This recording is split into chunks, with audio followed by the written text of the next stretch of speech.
नमस्ते। दुनिया भर में क्लीन एनर्जी की तलाश जोरों पर है और इसी बीच एक ऐसी टेक्नोलॉजी की बात हो रही है जो शायद सब कुछ बदल दे। इसका नाम है स्मॉल मॉड्यूलर रिएक्टर्स या एसएमआरस। तो आज चलिए इसी फ्यूचर टेक्नोलॉजी को जरा आसान भाषा में समझते हैं।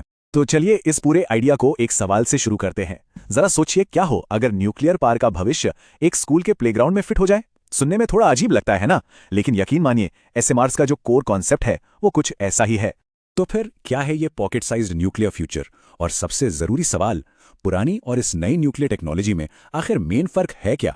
इसे ऐसे समझिए, एक तरफ है हमारे पुराने पारंपरिक न्यूक्लियर रिएक्टर्स, मतलब बड़े बड़े विशालकाय प्लांट्स जिन्हें बनाने में ही सालों लग जाते हैं और ये 700 मेगावाट से भी ज्यादा बिजली पैदा करते हैं। और फिर दूसरी तरफ है एसएमआरस, छोटे 300 मेगावाट से कम कैपेसिटी वाले। और सबसे बड़ी बात, इन्हें फैक्ट्री में बनाया जाता है और फिर साइट पर लाया जाता है। बस यही जो साइज और बनाने के तरीके का फर्क है ना, यही इसे गेम चेंजर बनाता है। तो ये एसएमआर आखिर है क्या भला? चलिए इसके नाम को ही तोड़कर समझते हैं। एस, एम और आर, इन तीनों का मतलब क्या है? अगर एकदम सीधी साधी परिभाषा की बात करें तो एसएमआरएस ऐसे एडवांस न्यूक्लियर रिएक्टर्स हैं जिनकी power capacity 300 megawatt electric per unit तक होती है। और जैसा हमने पहले कहा, इनका डिजाइन ही ऐसा है कि इन्हें फैक्ट्री में बनाकर इंस्टॉलेशन के लिए साइट पर ट्रांसपोर्ट किया जा सके। तो सबसे पहले एस का मतलब है स्मॉल, यानी छोटा।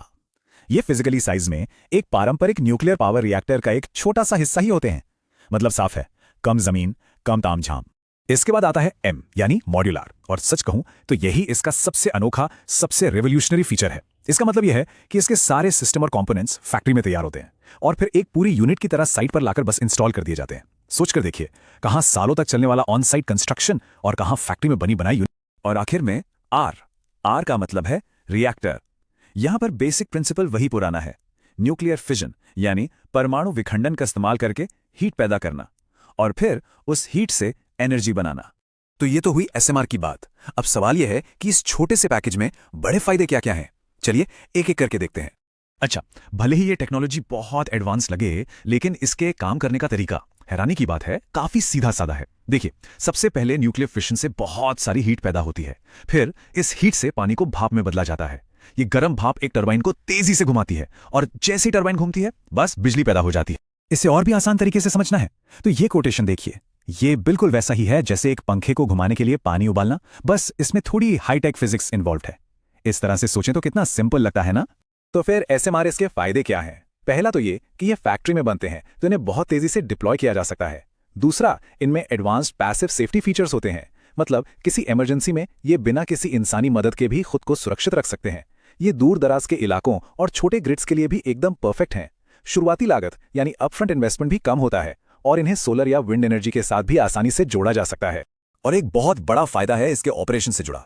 जो पारंपरिक रिएक्टर्स होते हैं उन्हें हर 1-2 साल में रिफ्यूल करना पड़ता है, मतलब नया ईंधन डालना पड़ता है।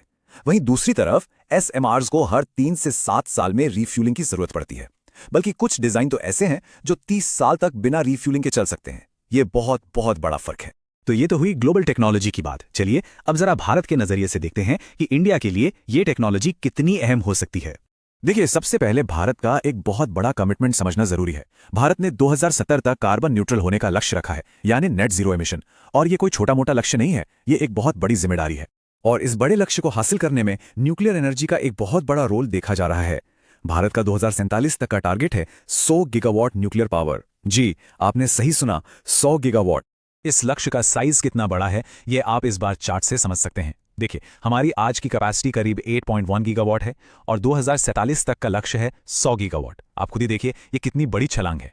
और जाहिर है, इस विशाल लक्ष्य को पाने के लिए भारत अपनी खुद की टेक्नोलॉजी पर भी काम कर रहा है। इसी कड़ी में भारत डेवलप कर रहा है अपना एसएमआर, जिसका नाम है भारत एसएमआर।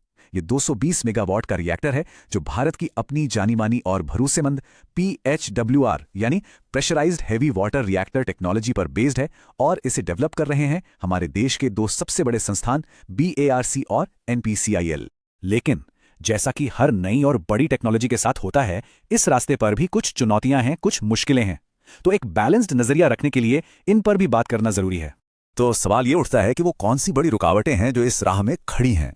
अगर हम एसएमआरएस को अपनाने की राह की चुनौतियों को देखें तो मोटे तौर पर 4 बड़ी चुनौतियां हैं।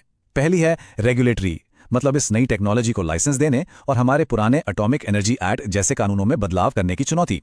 दूसरी है इकोनॉमिक, यानी ये पक्का करना कि एसएमआर से बनी बिजली बिना सब्सिडी के भी बाजार में टिक सके। तीसरी है टेक्निकल, जो कि है न्यूक्लियर वेस्ट का लंबे समय तक सुरक्षित मैनेजमेंट। और चौथी और शायद सबसे जरूरी सोशल चुनौती, यानी आम जनता का भरोसा जीतना और उनकी सुरक्षा को लेकर जो भी चिंताएं हैं उन्हें दूर करना। लेकिन इन सब चुनौतियों के बावजूद जो पोटेंशियल है वो बहुत बड़ा है। जैसा कि ये कोटेशन कहता है, एसएमआरस कार्बन उत्सर्जन को कम करने में एक बहुत मीनिंगफुल रोल निभा सकते हैं। तो आखिर में हम आपको इसी बड़े सवाल के साथ छोड़े जाते हैं, क्या ये छोटे छोटे रिएक्टर्स दुनिया की इतनी बड़ी एनर्जी की पहेली को सुलझाने में वाकई कामयाब हो पाएंगे? इसका जवाब तो खैर वक्त ही देगा, लेकिन इसमें कोई शक नहीं कि ये एक ऐसी टेक्नोलॉजी है जिस पर हमारी नजर बनी रहनी चाहिए।